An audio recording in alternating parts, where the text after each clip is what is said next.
You're listening to the Exhibitionist podcast, brought to you by inspiringexhibitors.com and Pro Extra, a wholly owned division of 12 Man Solutions Limited. Hi, and welcome to the first edition of the Exhibitionist, the podcast. Thank you so much for tuning in, and we're delighted to have you listening. On today's episode, we'll be speaking to Laurie Hoinkes, the MD of well-known event company Fresh Montgomary. But before we get to our chat with Laurie, we wanted to introduce ourselves so that you know who you're listening to. I'm Nicola Reader. And I'm Steve Reader. And collectively we run Pro Extra, where we provide proactive training, project management and consultancy for exhibitors and event organisers. Our aim through these podcasts is to inspire your trade show journey and enable you to more effectively use trade shows to feed your sales pipeline. Although we've been working in the industry for years, we certainly don't know everything.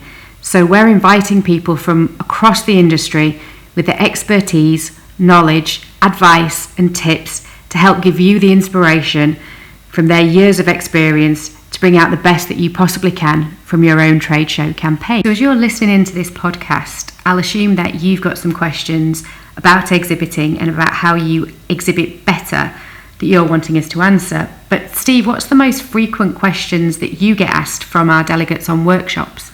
I think the two main recurring questions are, how are you going to save me money, and how do I turn my leads into a better ROI? Such a great question, and one that we hear so often from exhibitors.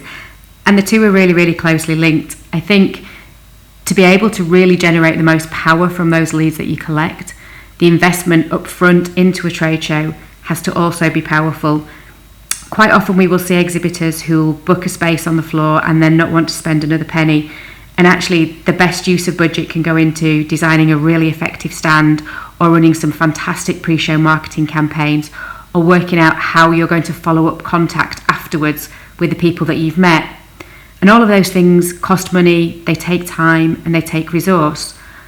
But hopefully through this series of podcasts, we've got a lot of people who we'll be talking to who can help give you some ideas about how you can run that brilliant pre-show marketing campaign, how you can design your stand so that it really engages and attracts the right people that you want to talk to, and ensure that you're spending your money on those things that really matter and in the right way. So even if it means investing a bigger budget than you'd anticipated, you'll be making every penny of that budget work even harder, so that you can then convert all of those great leads that you've collected during your trade show into much longer term, more sustainable business relationships that continue to add value and add profit to your business for many years to come.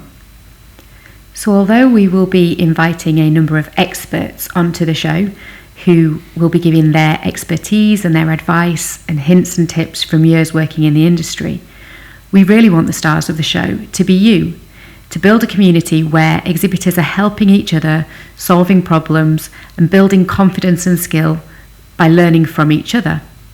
So if you've got a trade show trouble that you need some help with, a problem that you just can't overcome, or a challenge that just seems bigger than you can face, why not drop us a line and let us know what it is? You don't have to give us your name, it can be completely anonymous. And we'll get out into our network of contacts and see if we can find anybody who can answer that for you, or even appeal for other exhibitors who might be able to help. Equally, if you've had a real trade show success, then we'd love to hear it. We'd love for you to come on the show, tell us about something that you heard, a piece of advice, a bit of inspiration, and how you've incorporated that into your trade show planning and the results that you've had.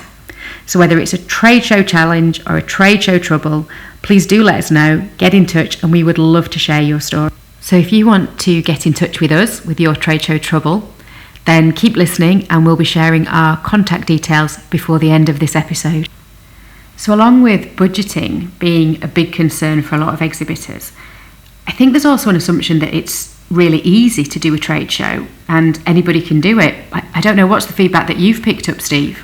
I think the observation both from exhibitors and people visiting the shows is that there's quite a lot of people still spending their time on their laptops and the texts and not engaging with anybody. And it's these exhibitors that are the first ones to complain to the organisers that they haven't got the ROI because they haven't got the leads, they haven't engaged. And to be honest, it's self-inflicted.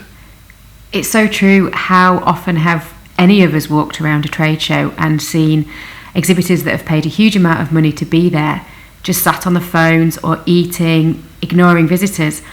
But you know what? Sometimes it's just about a lack of confidence and not knowing how to open a conversation, not being sure about what their proposition is and how it meets the needs of a visitor and how their product or service can solve a problem. And these exhibitors can have really great products, really great services, but just be a little bit nervous about how to actually approach a visitor and how to have a conversation. And again, there'll be an episode of the podcast coming up where we're going to be speaking to people who can help you overcome some of that nervousness and think about setting your opening questions in advance so that you know what you're going to say, you know what you're going to ask. That helps get you to a point where you can start the conversation about whether you and a visitor can actually do some business together. So you've worked in trade shows and exhibitions for a number of years now, but what is it that you're really passionate about? What gets you really excited about live events? For me, it's helping clients with their logistical planning, making sure that the kit's in place, on time, and in one piece. And if that box doesn't fit through that hole, how do we make it fit? Exhibiting isn't easy, and things do go wrong at shows, but that's the nature of the beast. And yes, solutions are out there. Our company motto is problems are just embryonic solutions, and that's the way that we tackle them. You break the problem down into its small elements and you come up with a solution. It may not be the solution that we thought of in the first place, but it is a solution which the clients and the organisers are happy with, and that's what matters. Getting the kit there, ready, on time and ready to roll. You talk there about breaking a problem down into smaller bite-sized pieces that you can then deal with and come up with some solutions. And that's what we'll be hoping to do across the whole range of podcasts, is break things down into bite-sized chunks. So on our workshops and with clients, we use a model called PI, Planning, Implementation and Evaluation. And it helps people stop being overwhelmed by the sheer amount of work that goes into delivering a trade show brilliantly. And that's the same approach that we will be using through our podcasts. So we'll have some people who will be talking about planning, and we've got a great episode coming up in a few weeks with Kathy Forsyth, who will be helping us understand how to digest the exhibitor manual and use it more effectively so you can actually do all of those brilliant things that you've been planning to do in the early stages.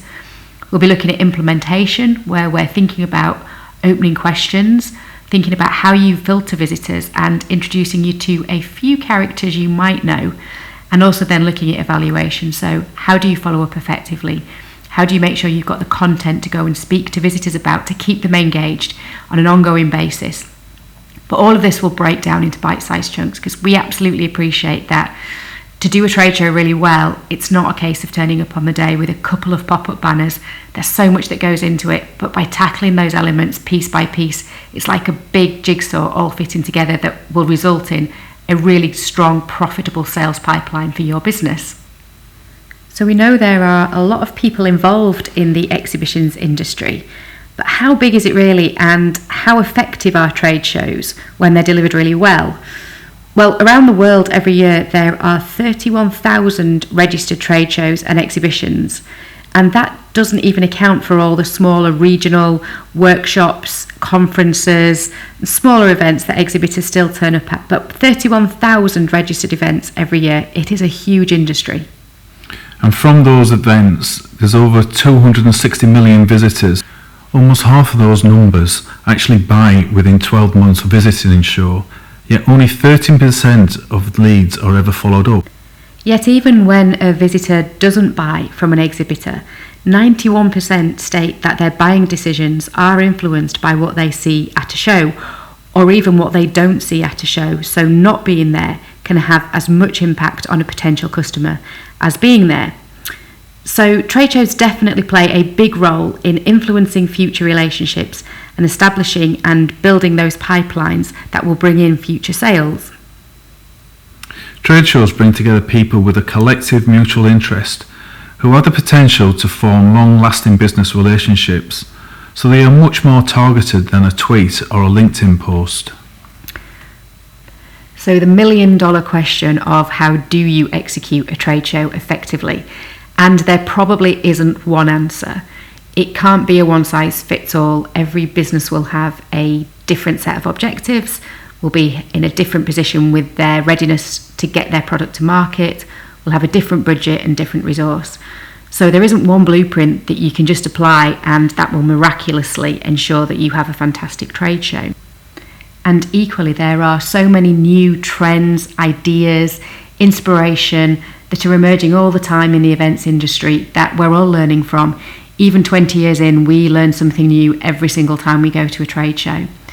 So we can't give you the one answer, but as we've said before, what these podcasts will hope to do is bring together some of the collective expertise throughout the industry, from logistics companies, stand designers, health and safety officers, international advisors, as many experts as we can think of, to bring you some ideas that will help you plan your trade show journey to make sure that it's right for whatever business and whatever market you're operating in. So speaking of learning, let's get on with our first conversation with Laurie Hoinkes of Fresh Montgomary. Now, this was the first podcast session that we captured, and you don't realise until you go home and listen to the footage quite how quickly you speak. So apologies if you're having to listen really hard to keep up with us on this one. As I say, it was the first session that we'd recorded, and we did learn a lot from it, so we promised to slow things down for the future. But just a short one today, and here's our chat with Fresh Montgomery MD, Laurie Hoinkes. So we're here on a blazing hot day in June in the very cool, in more ways than one, offices of Fresh Montgomery in London, which if you ever get a chance to visit, they are amazing. And we're delighted to be speaking to the MD of Fresh Montgomery, Laurie Hoinkes. So Laurie, welcome to our podcast. Oh, thank you very much for inviting me. It's great to have you on board, and I believe you're just back from New York, so we might hear a little bit more about that perhaps as we start our conversation. But Laurie, if you just want to tell us a little bit about yourself and your experience. So I actually don't have an exhibition background whatsoever. I've come out of manufacturing and worked in a number of different sectors within manufacturing, but did spend quite a long time working in food manufacturing. So at Fresh Montgomery, we do food, drink, and hospitality exhibitions, B2B exhibitions. So the thinking was, with my leadership background and knowledge of the industry, it'd be really great to bring in someone who maybe understands the industry a little bit more than the exhibitions sort of side of the business. And our company's been around since 1895, so there's a few people who do understand exhibitions. So I kind of came in a roundabout way, but it's been about 14-15 months, and I'm loving it. It's good to hear. It is a really exciting industry to be in. But as your background wasn't in exhibitions, what surprised you most in your 14 months with Fresh Montgomery so far? Well, I think the biggest surprise is just how much fun it is. It's a really great industry to be involved in. You meet so many wonderful people and passionate about their products and excited about the opportunities for the future. So people come to exhibitions, to generate leads and to make new connections, and that can just be a really fun thing to be a part of. You feel like a matchmaker of sorts. So that's really good. I think the other thing that surprised me a little bit was that it's not overly tech savvy. So I know food manufacturing, that sort of world, is not super tech savvy either. And I've done a bit of time in working in a tech startup as well. So I kind of felt it would be a little bit more advanced in that way. But I think that's probably one of the things that's starting to change now, is the realization that data, how important data is, and how it can add value to your exhibitors, your visitors, etc. So it's a really interesting point about tech and data and how that's been used. And I guess really one thing as an event organizer, why do you think exhibitions and trade shows are still relevant despite the digital revolution? Well, I think that people still like to buy from people, and you can only get so much from looking at a website or talking over the phone, a piece of digital, like a physical brochure. I think that there's a real value in looking someone in the eye and understanding what is truly unique about your product. And in our business, being able to taste it obviously can be quite useful if it's a food or a drink. But I think making those connections and having that ability to feel confidence in the person who you're going to be working with, or supplying or being supplied by, is still very valuable. Yeah, I think people forget that in this world of Twitter and LinkedIn and everything else, it's still great just to meet somebody and actually have a face-to-face conversation with them. What have been your biggest challenges in this industry over the last sort of 14 months? Well, I think it does come back to the data issue that I mentioned earlier. So for us, we run a number of different exhibitions, about 9 or so in total. And what I found was we had 9 different website providers and 4 different registration providers and 3 different website companies. And so we had all of our data in different sort of places. So not having a unified platform from which to operate. And I really do believe that, with all of the data that we have, sort of declared data from when people register, and then behavioral data for how the visitors react within the exhibition space. Who do they let scan their badges? Which pieces of content do they go and sit and listen to? We have all this information that could be really useful to our customers, ultimately our exhibitors, if we're able to package it up and present it to them in a way that they're able to digest it. But until we're working off one unified platform, that's impossible to do. And so we've spent a lot of time in the last year getting kind of all of that set up and getting into a position where we have that ability to not only leverage our data, but then to also layer on top of that industry data and just to provide a higher value of service to the people we work with. And it's really interesting you talk there about adding value for exhibitors and how you can package data together and make the experience more value adding for them. If there's one thing that you could see exhibitors do differently to help them execute trade shows better, what would that be? Well, one thing I still do see is that people get excited about coming and exhibiting at the show, and they maybe do a lot to chat with people at the show, but there's still a lot of work that needs to be done. It's not something you just kind of rock up to and throw your product out on a table and it happens. So I think that right from the start we see a lot of people come into the exhibition and they haven't even promoted the fact that they're at the exhibition. So making sure that they've promoted it out there and that people know we're going to be here and you can come and have a chat with us is really important. And you do see varying degrees of engagement on the stand. So you'll go walk by a stand and someone's sitting in the back, they're on their telephone, they're on their laptop. And I do understand it is tiring to be at a trade show, but if you're going to make that investment, you've got to be prepared to be on the whole time. Because it's just too easy for someone to think, well, I might be interested in this product, but there's so much to see, I'm just going to carry on if they're not that interested in having a chat with me, really. And then I think the other thing is when you do, I've gone to shows and left my name saying, definitely get in touch with me, this is a really interesting product, because I actually don't like to carry a bunch of brochures, so I'll actually say, oh, well, here's my email address, send me some information, and they don't. And I just think, wow, I can't believe that they're not going to follow up with me, and I'll have to rack my brain to say, well, there was at least 1 or 2 I really did want to hear from, and I haven't heard anything. So, and I think that's still quite common. So it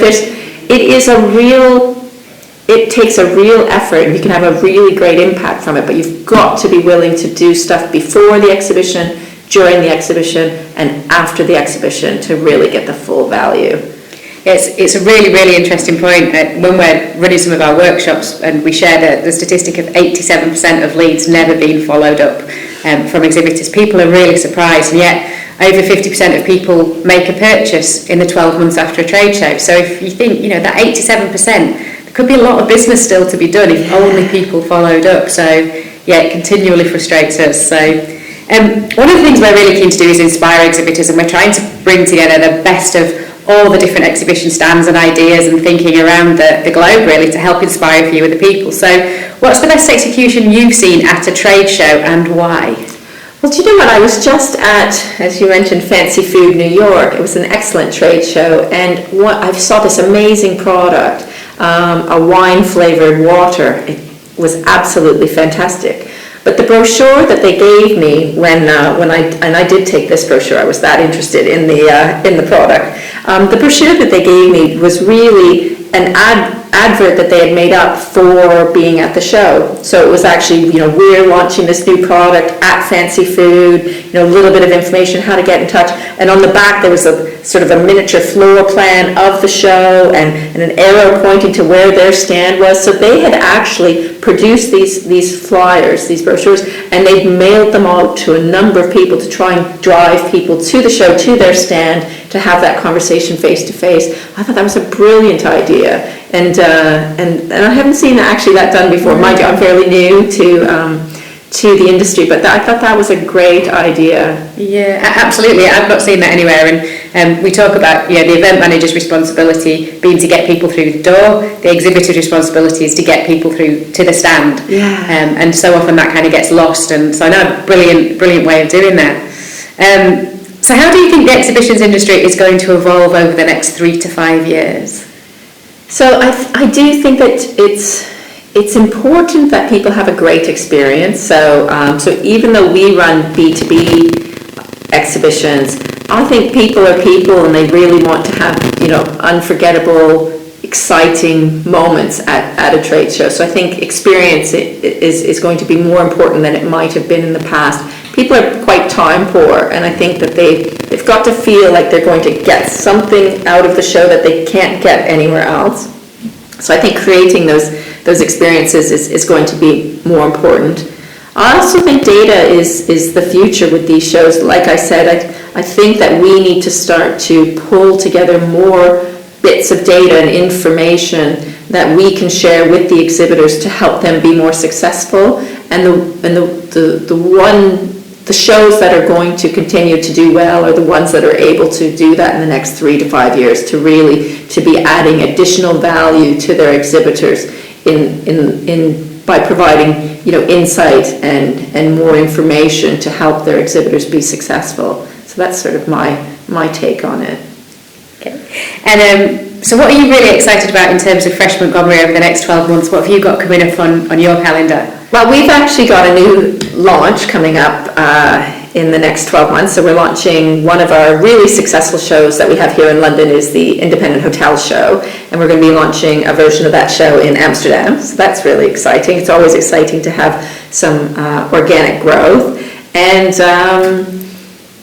we've made a couple of acquisitions in the last year. So we've just got lots on the go, lots to do. We've just hired a Chief Insight and Innovation Officer who started this week. So they are going to be helping us put together this data piece. So making sure that we get all the data that we have into a proper data warehouse and creating the tools that we need to be able to ask the right questions of the data and provide those answers to the exhibitors. So that's another big exciting thing. So lots happening. It's a really dynamic company, and we're constantly looking at what we can do. I wish you guys who are listening could see Laura's face as she's smiling with excitement, the passion coming and the excitement coming off her face as she talks about the plans for Fresh Montgomery. It's fantastic to see over the next 12 months. So really good to get your thoughts on what's happening in the industry and what's going on. Who else do you think it would be interesting for us to speak to that could inspire exhibitors in the industry? Well, I don't know a lot of specific names, but I would say that I think it's really interesting talking to people who really understand marketing and the various different channels of marketing that you might want to use. I like to think of it as sort of like a wheel with spokes, and you need a lot of different spokes. And so exhibitions is one of the spokes within your marketing plan that you would have. And probably talking to someone who really could help explain the different marketing approaches that kind of give you that full, well-rounded wheel to make sure that you achieve what you want to achieve. That's the kind of stuff I'm always interested in hearing more about. So it sounds like we might be on the hunt for a marketing strategist who can talk about exhibitions as a tactic. So if there's anybody out there who's interested in talking to us about that, then please get in touch. So thank you. That covers all of our questions that we wanted to speak to you about. So thank you for your time, and good luck with all your plans for the next 12 months. Thank you very much. So thank you so much to Laurie again for participating in our very first episode of the podcast. We hope you enjoyed that and it gave you a flavour of what's to come in the future. Going forward, we will try, wherever possible, to keep the podcast to an absolute maximum of 30 minutes. But if we are in a conversation where we think you guys will get real value from continuing to talk to our speaker, then we'll let that conversation run, and it might just flex a little bit beyond 30 minutes. So hopefully you'll bear with us on those occasions. Our aim going forward is to publish a new episode of the podcast every fortnight, and there will be a new blog on the website every fortnight in between. So there'll be new content from us every week, whether that's a podcast or a blog post. The website can be found by visiting www.inspiringexhibitors.com. That's www.inspiringexhibitors.com. And you can find links to all the podcast episodes as we release them from the website itself. You can also find contact details if you want to get in touch with us at any point. So thank you so much for listening. It has been an interesting and thought-provoking journey to get to these podcasts. Please do get in touch with us. Tell us what you liked, what you didn't like, what you want to hear more of. If you think you've got something interesting to say, by all means drop us a line and we would love to hear from you. If you're going to tune in for the next session, we can tell you now that we will be speaking with Tim Christian of Project 4. Now, Tim is heavily involved in very innovative, creative stand design and has worked in the industry for years. And for a lot of exhibitors, this is the first place that they go to once they've booked their space on the show floor to design a brilliant stand. And actually, there's quite a lot of work that needs to happen before that. And Tim will help understand some of the thinking that needs to happen to really help exhibitors get a stand design and a stand built that represents everything that they're hoping to communicate to visitors. So that'll be coming out in a fortnight's time, and we look forward to you listening in again then. In the meantime, if we can answer any of your trade show troubles, please hop over to the website, let us know, and we'll answer all your questions. So that's goodbye for now, and we'll speak to you again soon. If you'd like more information about our book, The Exhibitionist, future podcasts and newsletters, please remember to pop over to inspiringexhibitors.com, where you'll be able to find all the relevant information. Once again, thank you for listening.